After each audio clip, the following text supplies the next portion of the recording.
Hello everyone. It's day 475 overhead press every day, which strikes me as a milestone, though it's not quite the 500 days milestone. Yesterday, during a snowstorm, with a 10 Fahrenheit out, I Z pressed the 48 kilo bell on my right hand. Didn't get it on my left. So that means I'm going to regress it back to the 40. My other idea was to seesaw Z press, either double 32s, which at the beginning of these almost 500 days, I would have done a 32 in one hand and a 75-pound dumbbell in the other. Don't remember what I got with it, but I do remember doing that. I had the idea to Z press either double 32s or see if I could somehow get double 40s to shoulder. But since I hadn't established a rep max on the left arm, I decided to scale back to the 40. So that's the pressing I'm going to do today. I'm going to Z press the 40 on my left, then the 40 on my right. More reps than the 0 and 3 with my 48 bell. And I actually came up with a subject I felt like discussing before I get into the lift. The Z press is named after Zydrunas Savickas, a multiple-time World's Strongest Man winner. I find it very funny that a seated press is named after Savickas, but the way he did it was in a Smith machine. A seated overhead press in the Smith machine. And if I remember correctly, he tended to train it for like sets of 8, which would be moderate weight, as high rep and heavy as possible, but in that moderate weight range. Which, the strongest benching of my life was in a Smith machine. I never thought to Z press in it, but the strongest benching of my life was using a Smith machine with moderate weight, as high rep as possible, at relatively moderate weight. I was getting close to 5x20 with whatever the heck the actual math was, because it was a Smith machine. Low 200s, that 200 to 225 ballpark. I was using a wide grip pinkies on the neural marks, or where the neural marks would be. Honestly, don't remember if they're in a Smith machine bar or not. I was using a wide grip, which was surprising for me because I always benched narrow, shoulder width barely. 5x20, between 200 and 225 pounds, and I did them with legs in what military PT from Junior ROTC for me called the 6-inch position. Sort of a leg lift variation. I don't feel like laying down in the snow, even though I'm going to sit down for Z presses in a second. Legs in the air benching, straight legs in the air benching.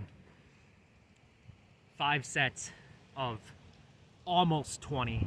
It would be 5 IM reps. It would be 8-minute rests. I just find it interesting that the point in my life that I considered the strongest bench strength was kind of porting what Savickas himself did for his overhead pressing strength. Felt like sharing that little bit of my training history, that little bit of N=1 folklore to y'all. And now it's time to lift.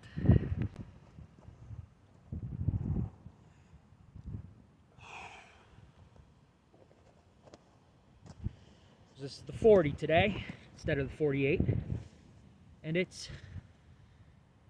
windy but warm. After 10 degrees with the bell having ice form on it from the falling snow, today's about 30, and the wind's here, but it's not that bad. I'm way warmer today than I was yesterday. And I'm not gonna try with one arm. And I know I said that yesterday, but I mean it this time. I'm not trying with one arm. I'm just doing the 2 hands to get it to shoulder.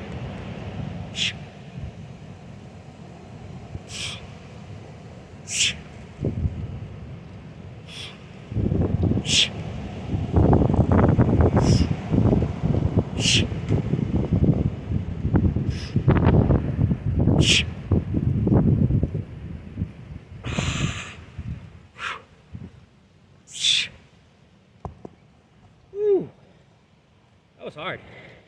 A lot harder than I expected it to be for the 40. Surprised myself yesterday though with the 48 on this side.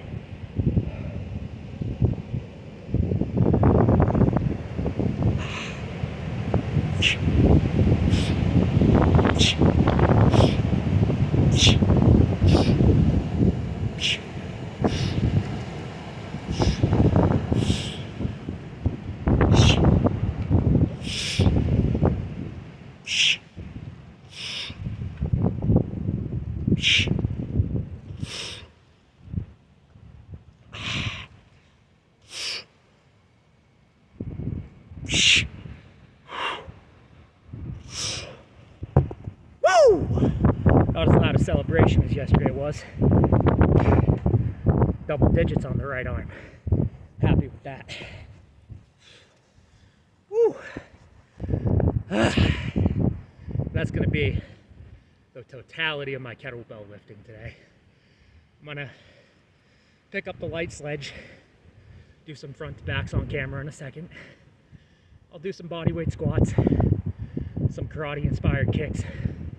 Last few days, due to weather really, super icy conditions, which is really, it's rational, but it's kind of an excuse.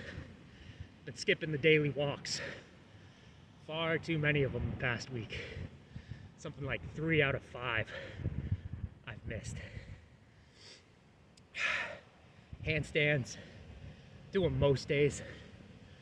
The wall handstand push-up progression is really only once or twice a week. But the handstands, outdoors, freestanding, are most days. And on the worst winter weather ones, I skip it. Always do my daily push-ups in the kitchen though. That's, wow, another few months will make the 9-year mark. And it's not like I'm ever gonna miss a day. I'm gonna hit that 10-year mark in about 15 months.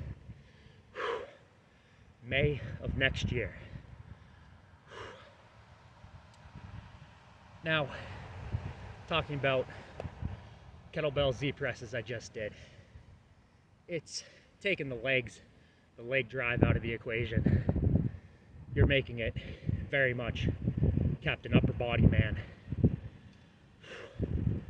Almost in a way like the Paralympic benching, which is guys who are paralyzed or missing their legs, which makes you think how blessed you are to have your legs. Guys who are missing their legs, benching serious amounts of weight.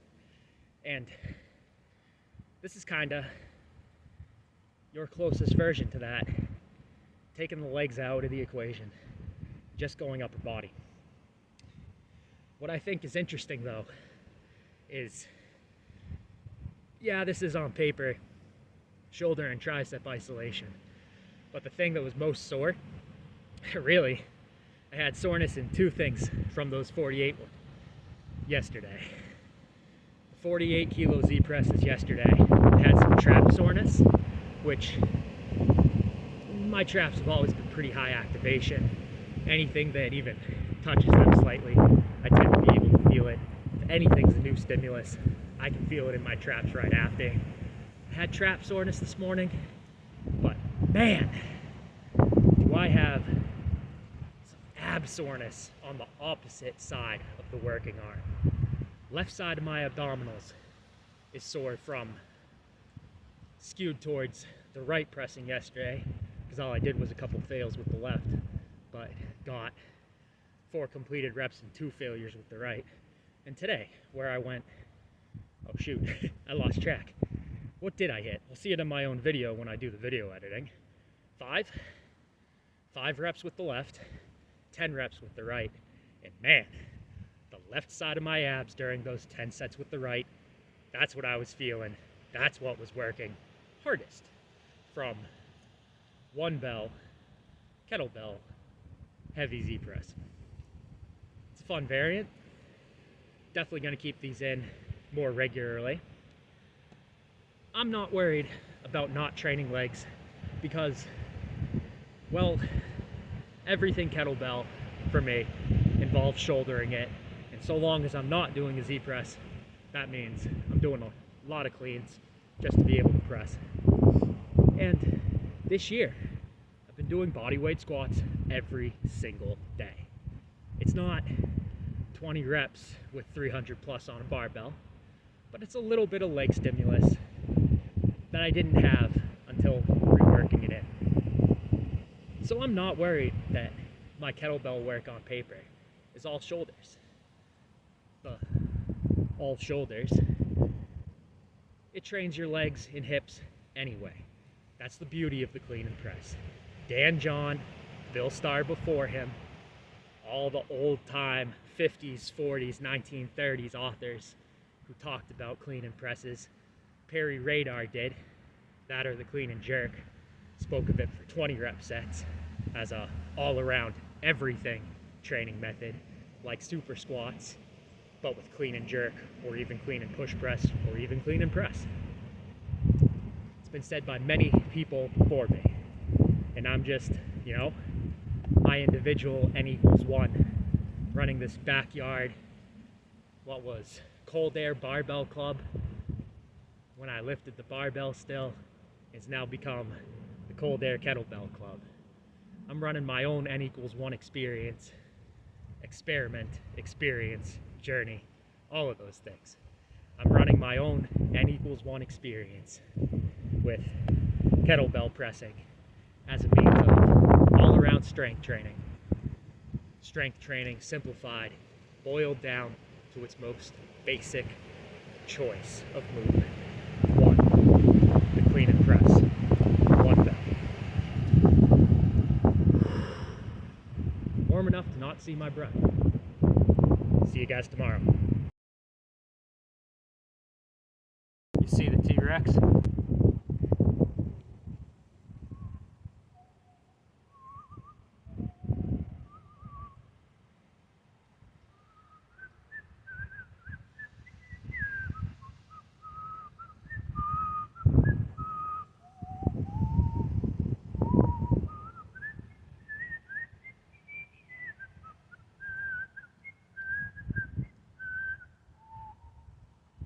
Hopefully YouTube doesn't pick that up enough to copyright me whistling. I've noticed lately, when I bring my equipment outside, I whistle as I work.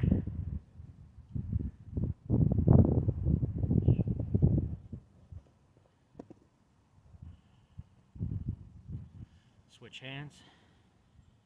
Keep the better glove on my right for whatever reason, because my finger comes through on the left one. Got a few more pairs of these gloves before I have to buy another pack of them.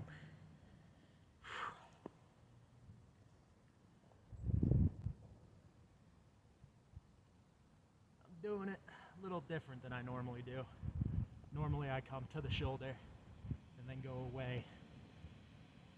Normally I go back to front, but this time I'm doing what I call front to backs. A little more literally by starting on the front portion.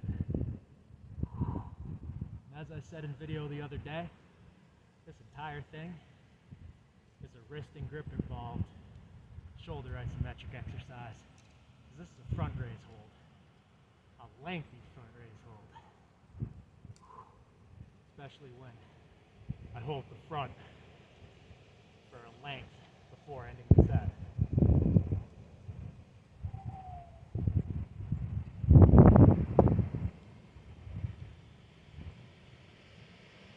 Leave a comment that you are still here for the Easter